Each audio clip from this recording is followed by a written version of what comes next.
나의 교회라는 제목으로 하나님 말씀 같이 나누겠습니다. 저는 6살 때 처음 교회를 출석을 했습니다. 저희 아버님이 선생님이 되셔서 그 학교 안에 교회가 있었는데 오순절 교회였습니다.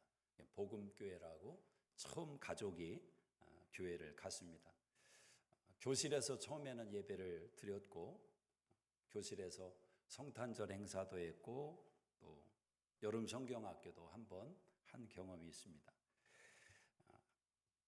교회라는 이 공간이 어린 저에게는 뭐 전부라고 해도 과언이 아니었던 것 같습니다. 그래서 이제 어린 시절에 이렇게 교회 관련된 추억들이 참 많이 있습니다. 그냥 아무 때나 생각을 해도 꽤 오래전 일인데 떠오르는 그런 일들이 있습니다. 초등학교 2학년 때 한번 예배 시간이었는데 뒤에서 어떤 형이 제 머리를 툭 기도하는 시간에 좀 때렸습니다. 근데 제가 눈을 뜰까 말까 하다가 그냥 꾹 참고 기도를 다 마쳤는데 그때 전수사님이 칭찬을 하셨습니다.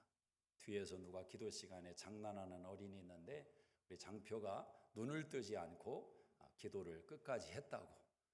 저는 참 궁금한 게 그분은 제가 눈을 안 뜬 걸 어떻게 아는지 모르겠습니다.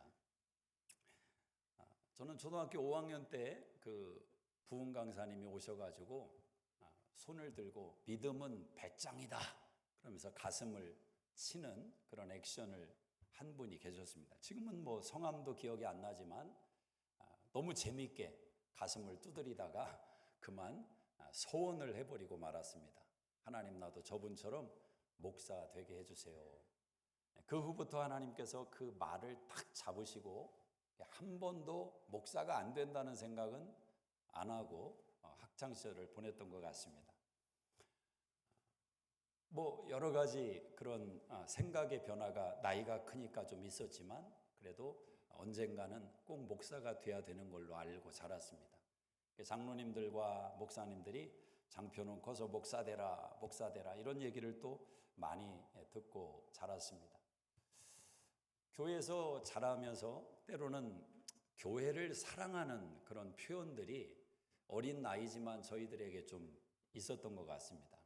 교회 바닥이 주중에는 강당으로 쓰이다가 주일에 예배를 드려서 한 번씩 저희 친구들이 교회 청소를 하는데 바닥에다 물을 쫙 뿌려놓고 이제 퐁퐁 이렇게 거품을 만들어서 마치 바닥을 마루 닦듯이 그냥 다 닦아냅니다. 그리고 이제 그 물을 이제 빼야 되니까 수건을 가지고 쭈그리고 앉아서 일렬로 쭉 서서 뒤로 엉거주춤 물러가면서 그 교회 바닥을 또 닦았던 그런 경험도 있습니다. 그런 교회 바닥에서 은혜 받고 울기도 했고 또 VBS 하면서 뜀뛰기도 했고 노래도 부르고 게임도 하고 그런 여러 가지 일들이 어우러져서 지금까지 저희의 신앙을 만들어 오지 않았나 생각합니다. 중학교 1학년 때는 교회가 그 건축해가는 과정에 1층에서 시멘트 바닥에 6명의 친구들이 모여가지고 저녁 6시마다 교회를 위해서 기도했던, 지금 생각하면 참 가상했다 그런 생각이 들기도 합니다.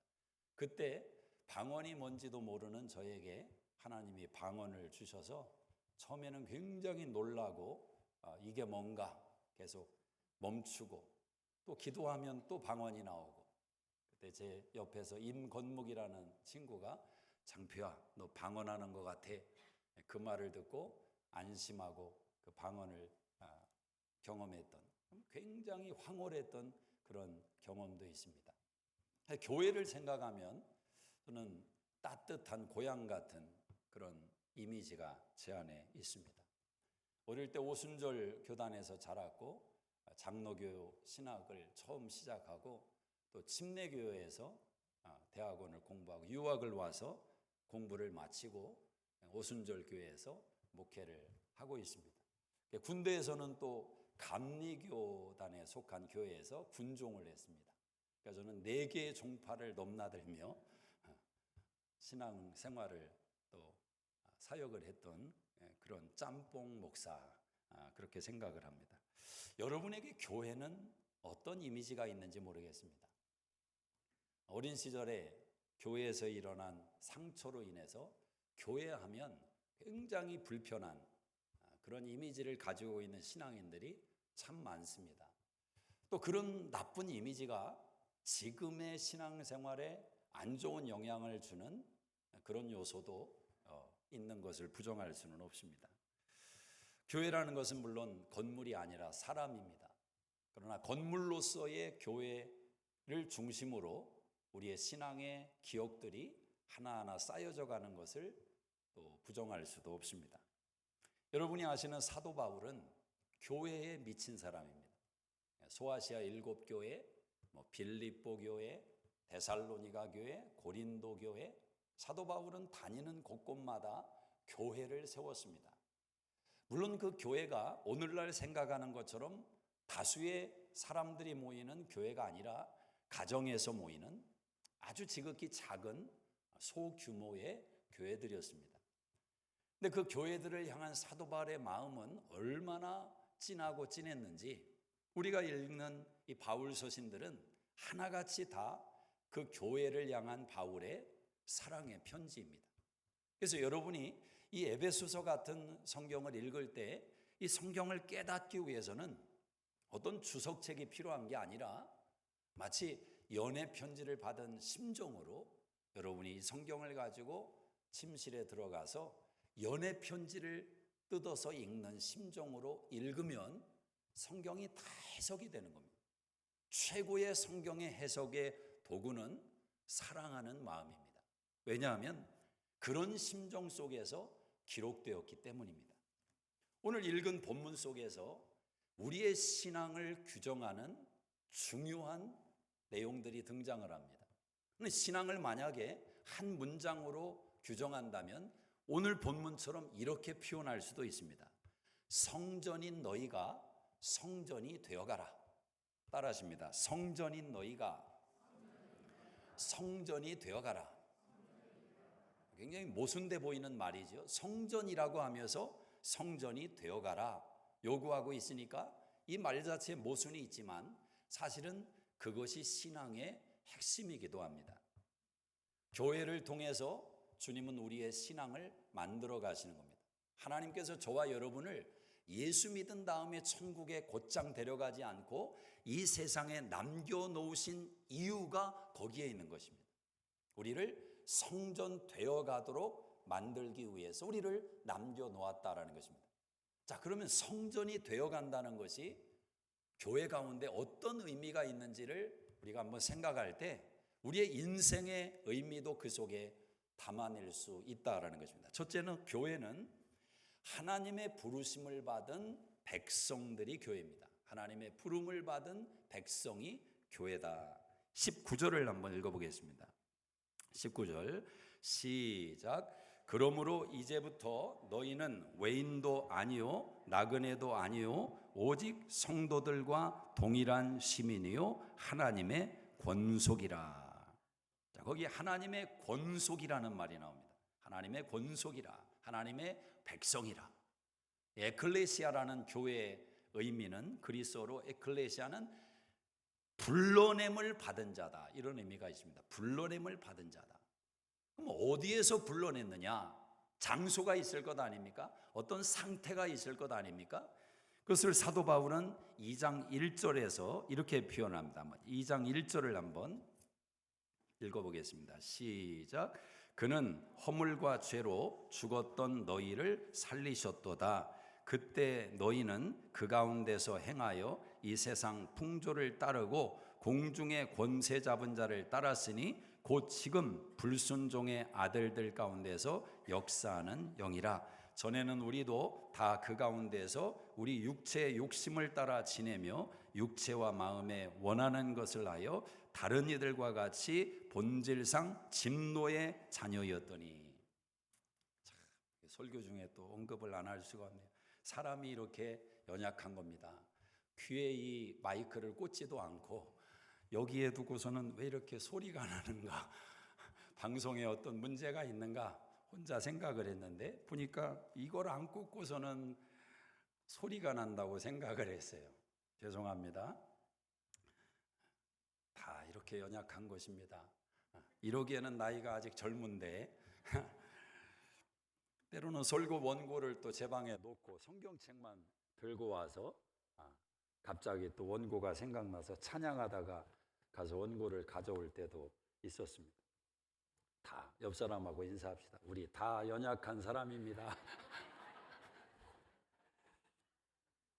자, 사도 바울이 2장 1절 이하에서 고백하는 것처럼 그는 허물과 죄로 죽었던 너희를 살리셨도다. 우리가 죽었던 존재라는 것입니다.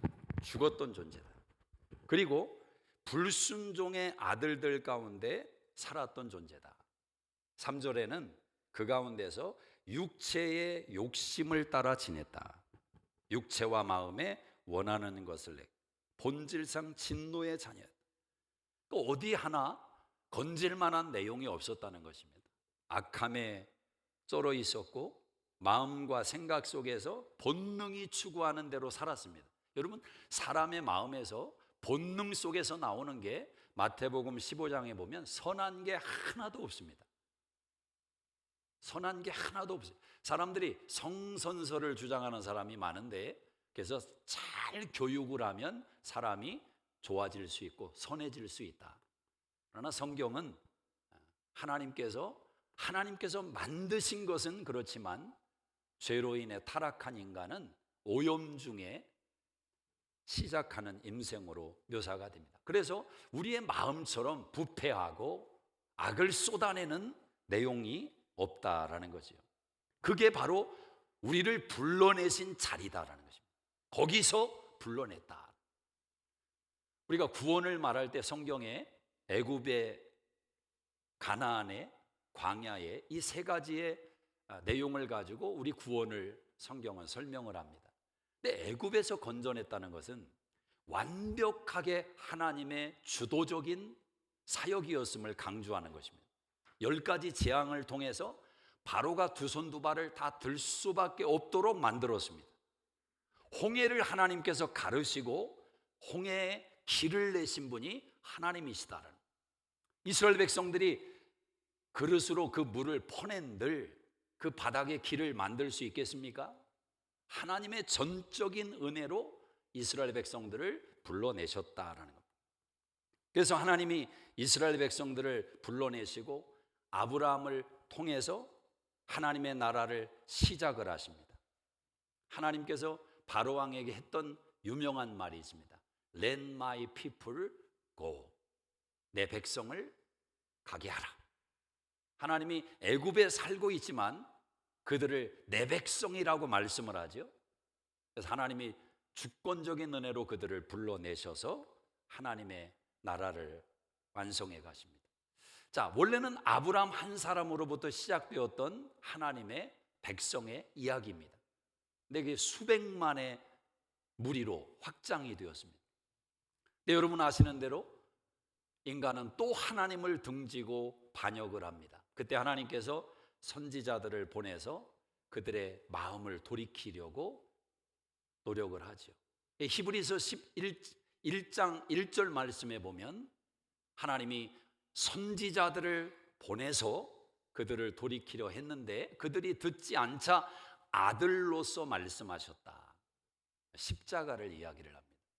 최종적으로는 아들을 주셔서 그 아들이 십자가에 달려 죽음으로 하나님의 사랑을 우리에게 확증하셨다라는 겁니다. 그래서 오늘 에베소 2장에서 사도 바울이 그 내용을 이런 문구 속에 담아내고 있습니다. 20절에 보시면 같이 한번 읽겠습니다. 시작. 너희는 사도들과 선지자들의 터 위에 세우심을 입은 자라. 그리스도 예수께서 친히 모퉁이 돌이 되셨느니라. 너희는 사도들과 선지자들의 터 위에 그들의 눈물과 그들의 헌신과 때로는 그들의 순교와 그 모든 하나님의 역사 위에 너희의 신앙이 시작된 것이다. 그리고 중요한 것은 예수님께서 친히 그 건물의 모퉁이 돌이 되신다. 모퉁이 돌이 빠지면 건물은 무너지고 마는 것입니다. 오늘 저와 여러분의 신앙이라는 것이 어떻게 시작되었고 형성되었느냐, 그 내용을 우리에게 말씀해 줍니다. 하루아침에 이루어진 게 아니라는 것입니다. 한 번은 예수님께서 제자들에게 이런 질문을 했습니다. 사람들이 나를 누구라고 하느냐? 근데 제자들이 예레미야라고 합니다. 엘리야라고 합니다. 뭐 그런 대답을 합니다. 그때 주님께서 베드로를 보시면서 너는 나를 누구라고 하느냐? 그렇게 질문을 합니다. 너는 나를 누구라고 하느냐? 1대1의 질문입니다. 참된 사랑이라는 것은 언제나 1대1의 질문인 겁니다. 사랑을 묻는 거죠. 여러분, 뭐 남녀 사이에 썸을 타서 좋아하고 연애하다가 결혼하지 않습니까?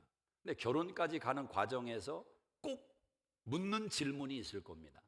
무엇을 묻겠습니까? 나를 향한 이 사람의 마음, 사랑, 그걸 묻는 것 아니겠습니까? 당신에게 나는 어떤 의미입니까? 그렇게 물을 때 여러 여자 중에 하나니라. 그러면 결혼하고 싶겠습니까? Only you, 당신밖에 없습니다.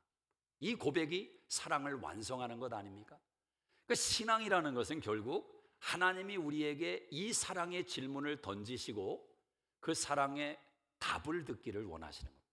주는 그리스도시요 살아계신 하나님의 아들입니다. 그때 예수님이 너무너무 기뻐하셨습니다.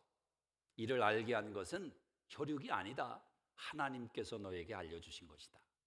그리고 하시는 말씀이 이 고백 위에 내 교회를 세울 것이다. 주님이 교회를 말씀을 하십니다. 그래서 여러분, 베드로의 이 기가 막힌 고백 속에 담겨 있는 핵심은 뭐냐? 내가 주인이다라는 것입니다. 내가 주인이다. 교회의 주인이 예수님이고 우리 인생의 주인이 예수님이다. 이 고백을 우리에게 하시는 겁니다. 물론 베드로가 넘어지기도 하고 예수님 모른다고 부인하기도 하고 변질되기도 했습니다. 그러나 성령이 다시 그를 붙드시고 오순절 마가의 다락방에서 성령 충만을 체험할 때 베드로는 교회의 사람으로 다시 일어서게 됩니다. 베드로가 선포했던 내용은 무엇입니까? 예수님이 살아나셨다. 이 말을 달리 표현하면 예수가 너희 인생의 주인이다. 이 고백을 선포했던 것입니다. 우리 모두가 하나님의 백성으로 부름을 받은 것입니다. 제자 베드로는 베드로전서 2장 9절에 이런 말씀을 합니다. 너희는 택하신 족속이요 왕같은 제사장이요 거룩한 나라요 그의 소유가 된 백성이다.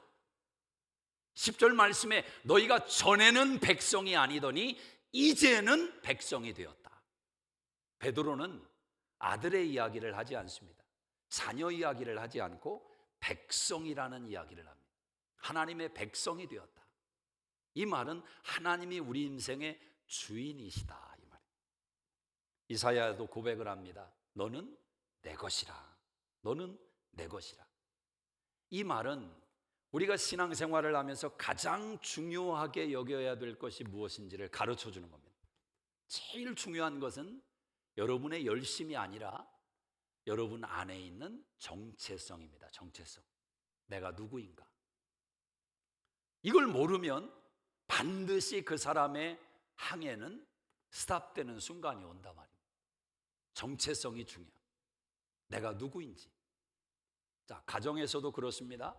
아빠라는 정체성, 엄마라는 정체성, 이게 자녀들에게 최고의 선물이 되는 겁니다. 정체성이 먼저 있어야 됩니다. 내가 누구인지를 모르면 나도 헷갈리고 너도 헷갈리고 같이 헷갈리는 겁니다. 여러분의 정체성은 무엇입니까? 하나님의 자녀다. 하나님의 백성이다. 믿습니까? 성전이 되었다라는 겁니다.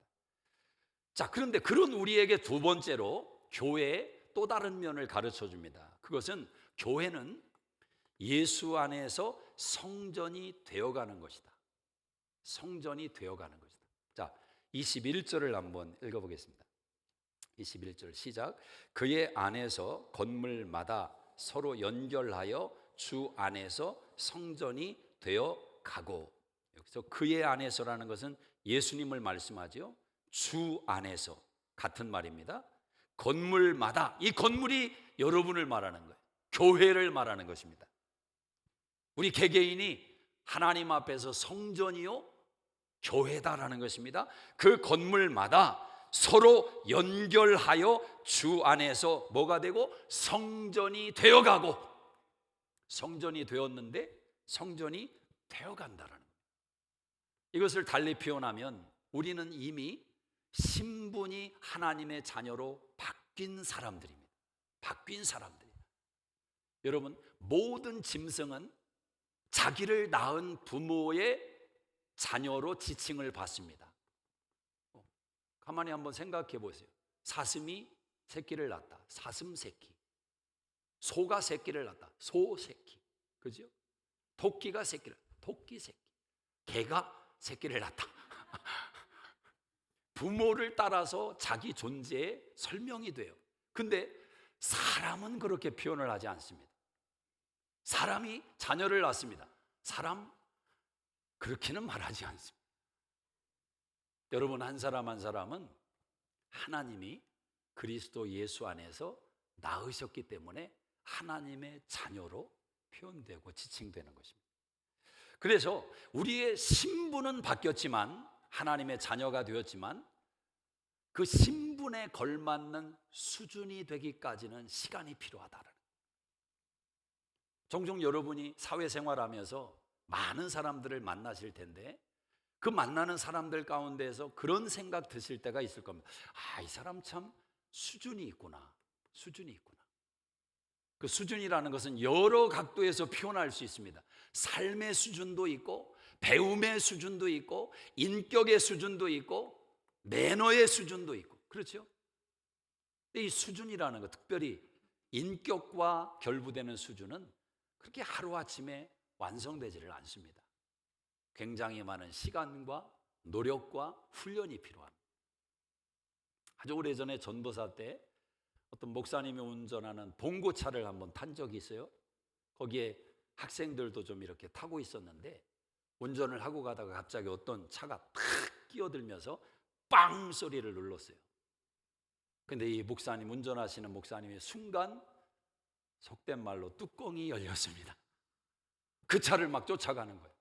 빵빵 누르면서 쫓아가. 애들이 겁먹어가지고 목사님, 목사님 멈추세요. 순간적으로 그분이 제어가 안 된 거죠. 여러분, 인격의 문제라는 것은 때때로 우리 안에서 의도하지 않게 나올 때가 있습니다. C.S. 루이스가 순전한 기독교라는 책에서 이런 말을 합니다. 당신의 집 지하실에 쥐가 있는지 없는지를 알려면 절대 소리내며 지하실에 가면 안 된다. 조용히 가서 갑자기 불을 켜라. 갑자기.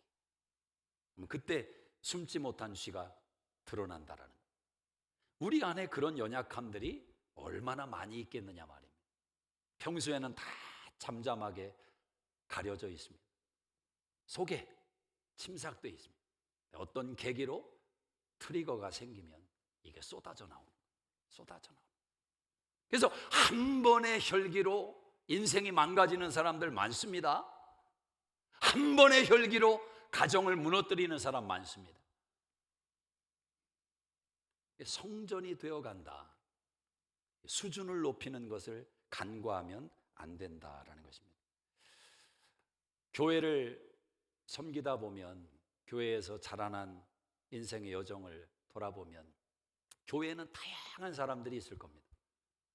교회를 세우는 사람이 있고, 교회를 허무는 사람이 있고, 교회를 복되게 하는 사람이 있고, 교회를 망치는 사람이 있고, 같은 교회이지만 왜 이렇게 다양한지 모르겠습니다. 예수님께서 피로 값주고 사신 교회를 아프게 하는 신앙인들이 있습니다. 물론 이 신앙인들에는 목회자들도 당연히 포함되겠죠.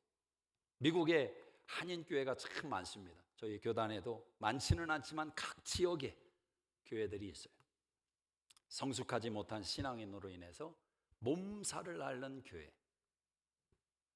동부의 한 교회 문제로 교단 차원에서 개입하고 있는 상황도 있습니다.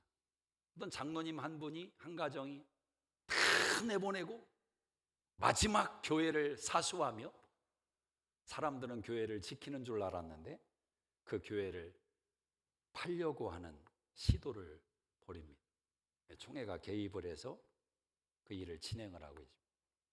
작은 규모의 교회들 가운데 교회를 사유재산처럼 팔려는 사람들이 의외로 많습니다. 목회자들 가운데도 많이 있습니다. 이게 얼마나 큰 죄인지 감각이 없는 것 같습니다. 아나니아와 삽비라는 여기에 견줄 수도 없습니다. 그 사람들은 자기 밭이라도 팔아서 드리는 가운데 죄를 졌다면 두려움이 없는 그런 일들을 행한단 말이에요. 하나님을 두려워하지 않는 사람들의 특징이 있습니다. 그 특징은 사실은 하나님을 믿지 않는다라는 거죠. 하나님이 계시다는 것을 조금이라도 인정한다면, 천국과 지옥이 있음을 조금이라도 인정한다면 죄를 져도 한계가 있어요. 한계가. 경계선이 있단 말입니다. 경계선이 없는 신앙의 모습을 보이는 인생,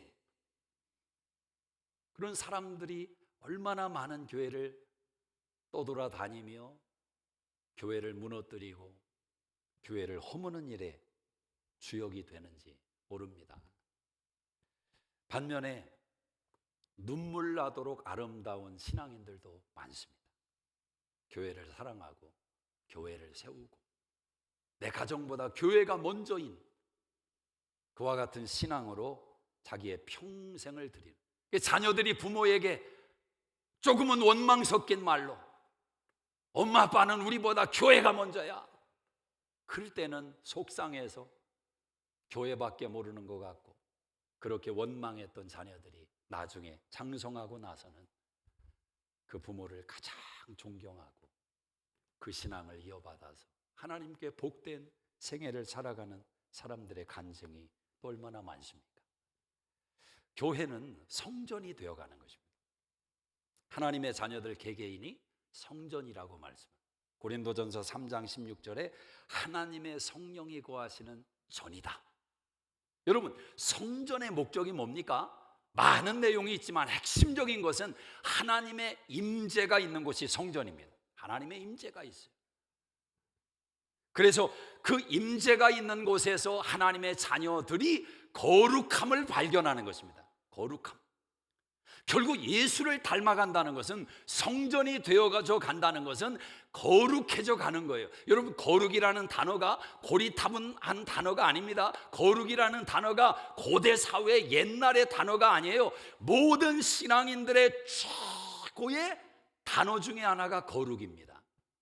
영원한 기쁨이 어디에서 오냐? 거룩하지 않으면 기쁨을 경험할 수가 없습니다. 신앙생활의 감격과 기쁨이라는 것은 거룩을 맛볼 때 체험하는 것입니다. 거룩. 거룩이 뭐냐? 조금 더 들어가 보면 구별이 거룩이죠. 죄로부터 구별되는 것입니다. 불순종의 행위로부터 구별되는 것입니다. 원수된 사단의 거짓말로부터 구별되는 것입니다. 구별되는 게 거룩이다라는 거예요.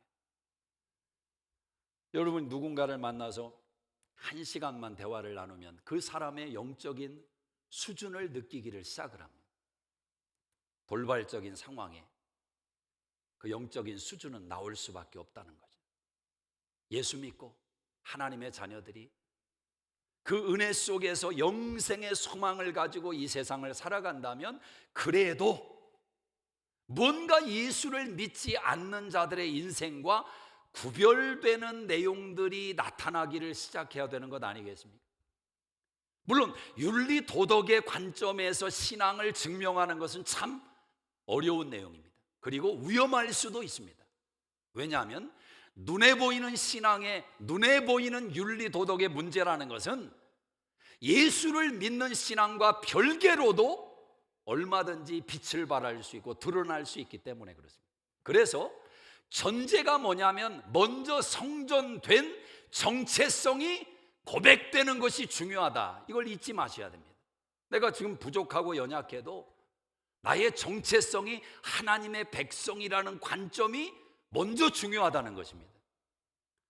고린도 교회 성도들 가운데 얼마나 타락한 성도가 있었냐면, 자기 아버지의 여자를, 어머니지요, 어머니를 더 많은 일들이 벌어졌습니다. 물론 친엄마의 그런 육신적인 관계 이야기가 아닙니다.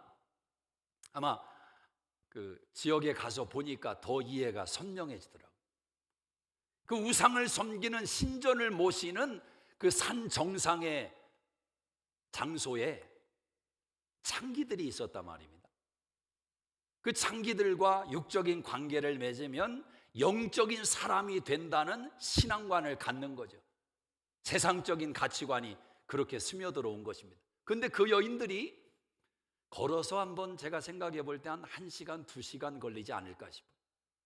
내려와 가지고 출장을 오는 거예요. 그래서 사람들이 살고 있는 지역에 작은 성전을 세워놓고 거기에서 타락한 행위를 한 겁니다. 근데 그 창기들과 아버지가 잠자리를 했어요. 근데 그 아들이 그 똑같은 창기와 또 잠자리를 합니다. 이런 일들이 고림도 교회 성도들 가운데 비일비재하게 벌어지고 있었던 거예요. 사도 바울이 경고하는 것입니다.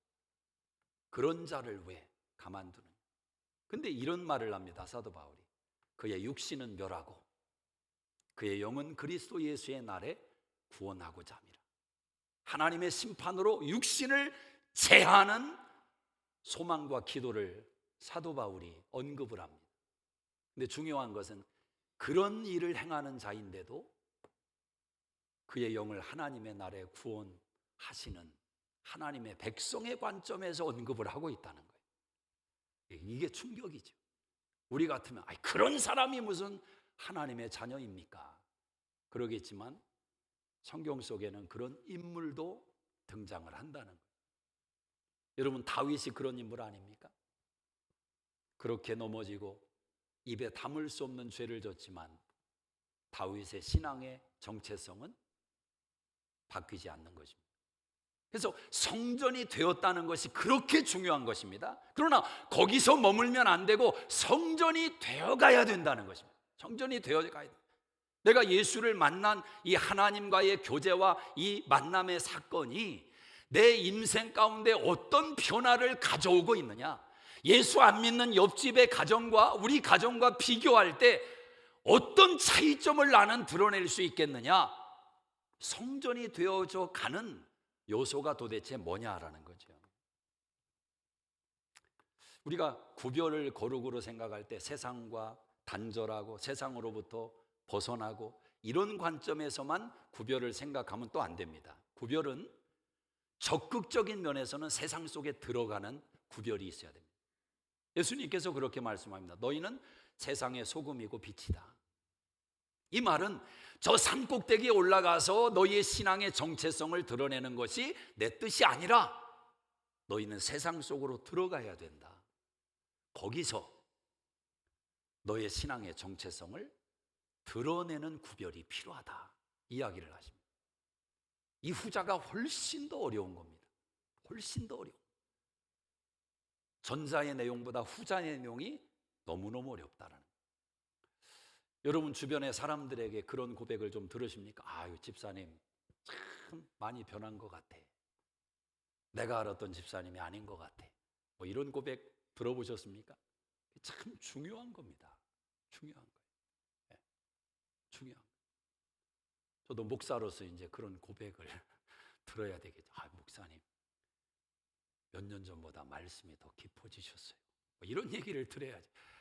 목사님 성경 좀 연구하셔야 되겠습니다. 목사님 안타까워서 제가 금식하며 기도하고 있습니다. 뭐 이런 소리 들으면 이게 큰일 나겠죠. 우리 모두가 마찬가지란 말이에요. 변화가 있느냐라는. 당신 내가 볼 때 참 하나님 살아계셔. 아니 왜? 당신이 이렇게 변했잖아. 이런 고백을 들을 수 있는 그런 신앙인들이 돼야 된다는. 제가 우리 교회에서 선교하게 되는 터키의 바이람 선교사님 부부를 만난 이야기를 좀 나눴습니다. 40 중반의 이 사역자 부부를 딱 만났을 때 제 첫 인상이 뭐냐면 굉장히 밝다. 부부가 굉장히 행복해 보였어요. 여러 이야기를 들으면 현실은 그렇지 않을 것 같은데 인상이 그렇더라고요. 그 이제 대화를 좀 나누는데 그분이 그런 이야기를 하더라고요. 눈도 하나 실명하시고 삶의 여건은 그렇게 넉넉하지 않은 것 같은데 무슨 고백을 하냐면 주변 사람들이 물어본다는 거예요. 뭘 물어보느냐? 당신은 왜 이렇게 행복해 보이냐고. 부부가 너무 행복해 보인다는 거예요. 원래 이 쿠르드족은, 이분이 쿠르드족이신데 터키에 한 1,400만 명이 사는 것 같습니다. 근데 그 쿠르드족은 우리 아버지 세대 이전 우리 한국의 가부장적인 시대의 문화가 가정에 비슷하다는 거예요. 아버지들이 굉장히 폭력적이고 가정 돌보지 않고 밖에 나가서 노는 거 좋아하고 와이프 때리고 구타하고, 이 사역자분도 바이람 이 사역자분도 늘 엄마 아빠 싸우는 모습 지겹도록 보면서 컸다는 거예요. 근데 본인은 그렇게 살지 않는다. 근데 주변은 대부분 부모 세대가 그러니까 다 그렇게 사는데 이 가정은 예수 만나고 변화된 삶을 사는 겁니다. 그게 사람들에게 호기심을 자아내는 거예요. 여러분, 이 지역에서는 예수 믿고 나 이렇게 풍성해졌고 이렇게 부유해졌습니다, 이런 간증을 하기가 어려운 현실이에요. 시츄에이션이. 근데 그보다 더 강력한 향기를 풍기더라는 거예요. 당신의 그 행복의 비밀은 뭐냐고. 오늘 저와 여러분이 우리 주변 사람들에게 그런 호기심을 불러일으키는 개인과 가정이 되기를, 우리 교회가 되기를 주님의 이름으로 축복합니다. 성전이 되어가라. 성전이 되어가라. 마지막 세 번째는 교회는 성령 안에서 하나 되어져 가는 겁니다. 성령 안에서 하나 되어져 가는. 자, 22절을 한번 읽어보겠습니다. 시작. 너희도 성령 안에서 하나님이 거하실 처소가 되기 위하여 그리스도 예수 안에서 함께 지어져 가느니라. 거기 21절에 서로 연결하여, 이 단어와 22절에 함께 지어져 가느니라 연결되어 있습니다. 또 21절에 그의 안에서, 예수님 안에서, 또 주 안에서, 22절에는 성령 안에서 하나님이 거하실 초소가 되기 위하여 지어져 가느니라.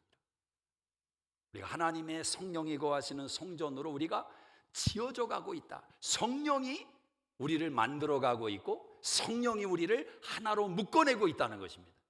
여러분, 이 고백이 사실 조금만 생각해 보면 기가 막힌 말씀이에요.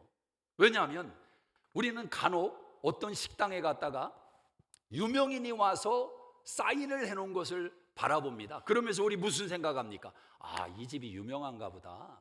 저분도 왔네.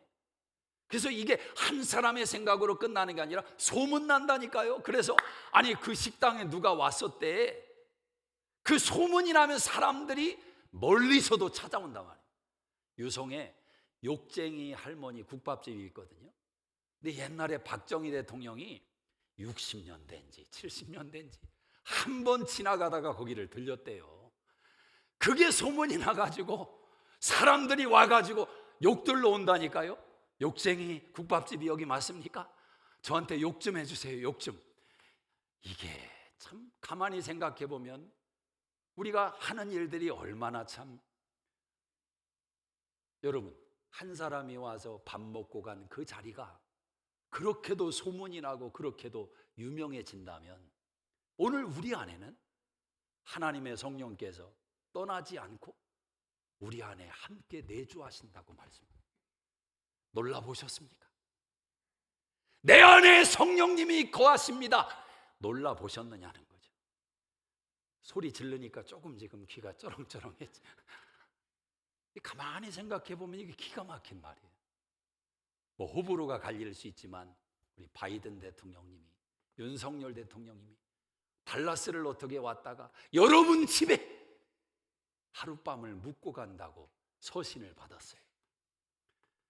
어떻게 하시겠습니까?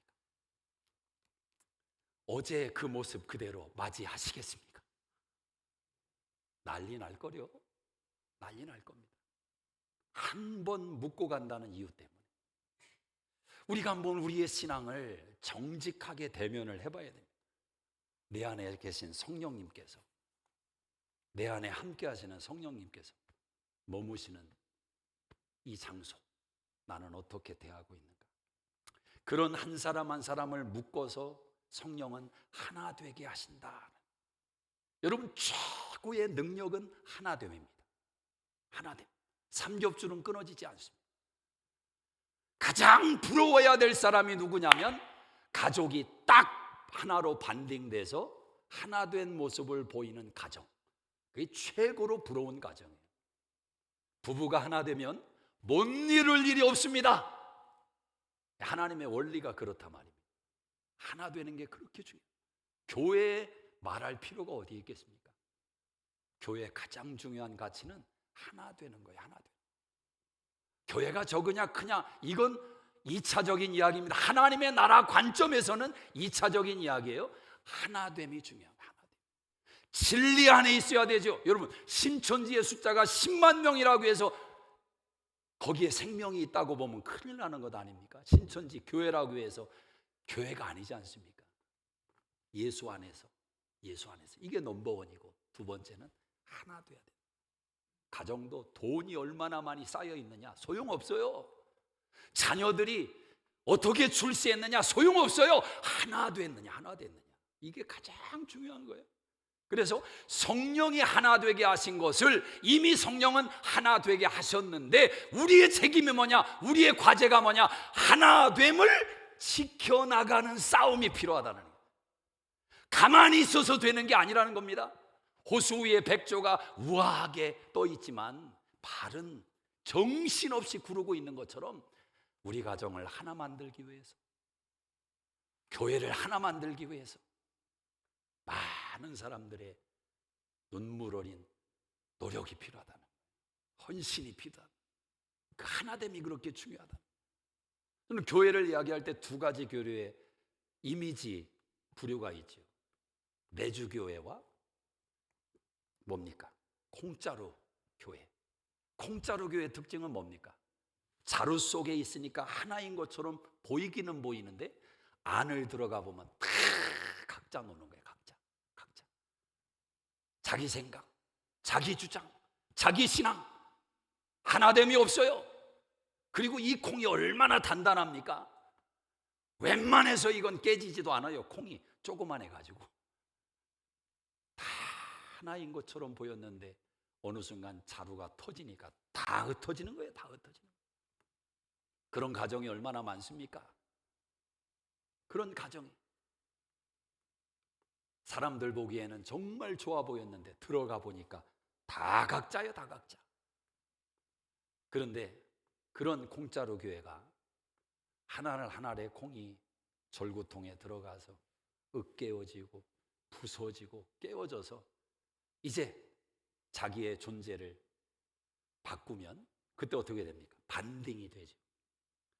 어릴 때 매주를 시골에서 본 분들은 금방 이해가 될 겁니다. 저희 할머니도 매년 매주를 써서 이렇게 벽에 걸어 놓으셨는데 산내끼 줄로 이제 매주를 묶어가지고 탁 올려놓거든요. 근데 간헐적으로 이 줄이 조금 빗나가서 매주가 툭 떨어질 때가 있어요. 아직 굳기 전에 떨어질 때가. 그럼 떨어진 매주가 어떻게 되느냐? 딱 부딪힌 부분이 좀 찌그러져요. 그래서 못생긴 사람을 표현할 때 옛날에 매주같이 생겼다 그랬어요. 근데 좀 찌그러질지언정 절대 나뉘지는 않습니다. 매주가. 왜? 붙었기 때문에. 치지고 볶고 살아도 하나를 만드는 뭔가가 형성되어 있기 때문에 벗어나지를 않는 거예요. 바로 그 부분을 사도 바울은 이렇게 이야기를 하는 겁니다. 1절부터 17절까지의 내용을 통해 예수 그리스도의 십자가로 깨어지고 부서지고 그 은혜 속에서 너와 내가 하나가 되었다. 여러분, 진정한 하나됨은 성공한 자리에서 하나 되는 게 아닙니다. 그건 그냥 하나 된 것처럼 보이는 거지 언제든지 깨어질 위험성이 많습니다. 서로가 깨어진 자리에서 그 아픔과 상처를 끌어안고 하나가 되는 것이 진정한 하나됨이에요. 그런데 인간의 깨어짐 가지고는 이걸 오래 붙여놓지를 못합니다. 하나님의 아들 예수님의 십자가만이 우리를 하나로 묶을 수 있는 힘이 된다라는 거죠. 오늘 가만히 한번 생각해 보십시오. 여러분이 은혜 받기 전과 은혜 받은 후의 삶을 한번 생각해 보십시오. 언제가 더 가까워졌습니까? 하나님과의 관계도, 여러분 주변에 특별히 가족과의 관계도, 은혜 받기 전과 십자가를 모를 때와 십자가를 알고 난 후에 언제가 바뀌었습니까? 정직하게 고백한다면 십자가를 알고 난 후에 바뀌었을 겁니다. 십자가는 자기 부정이니까, 자기 부인이니까 더 이상 내 주장과 내 고집을 펴지 않습니다. 하나됨을 우선순위에 두는 것입니다. 하나됨이 최고의 목적이 되는 것입니다. 이번 총회를 하는 구호를 그래서 고린도 에베소서 4장 3절 그걸로 삼았어요. 성령이 하나 되게 하신 것을 힘써 지키라. 어렵더라고요. 가장 영적인 사람들이 하나 되는 게 가장 또 어려워요. 이게 왜 이런가? 교회가 하나 되는 게 그렇게 어렵습니다. 자기 생각, 자기 주장. 하나님께서 허락하신 질서 안에서, 목장 안에서도 여러분 가만히 보면 목자의 리더십을 존중하고 따라가면서 아름다운 하모니를 만드는 목장은 너무너무 재밌어요. 근데 꼭 콩같이, 완두콩같이 비껴나가는 그런 행동이 있으면 하나됨의 역사가 일어나지를 않아요. 하나됨. 우리 수정교회 하나 되어져 가십시다. 지금보다 더 기대감이 있어요. 여러분, 소망이 그래도 있는 건 뭐냐면 함께 지어져 가느니라 그러잖아요. 끝난 말로 하지 않고 그래, 과정 중에 있다 이렇게 말하잖아요. 여러분, 부부도 가정도 아직 소망이 있는 겁니다. 왜? 함께 지어져 가는 거니까. 가만히 보니까 그래도 1년 전보다는 좋아, 한 달 전보다는 좋아. 그 소망을 절대 놓치지 마십시오. 그리고 여러분, 절대 지금의 것으로 끝난 것이 아닙니다. 하나님은 더 깊은 곳으로, 더 완전한 곳으로, 더 행복한 곳으로, 더 영광스러운 곳으로 여러분의 삶을 만들어가고 있습니다. 더 하나 될 수 있습니다. 믿습니까? 더 하나 될 수 있어요. 위대한 일을 이룰 수가 있어요. 여러분 부부가 하나 되면 여러분 가정을 통해서 하나님의 기가 막힌 일들이 일어날 줄로 믿습니다. 우리 수정교회가 목장이 하나 되고 목자들이 하나 되고 주 안에서 우리 교회가 하나 되기 시작할 때 하나님의 영광을 드러내는 일이 온 세상 만방에 선포될 줄로 믿습니다. 믿습니다. 하나됨이 그렇게 중요하다. 성령 안에서 성전이 된 우리가 성전이 되어가고 하나님의 성령 안에서 하나 되어져 가는 그 모습, 그것이 바로 교회입니다. 기도하겠습니다.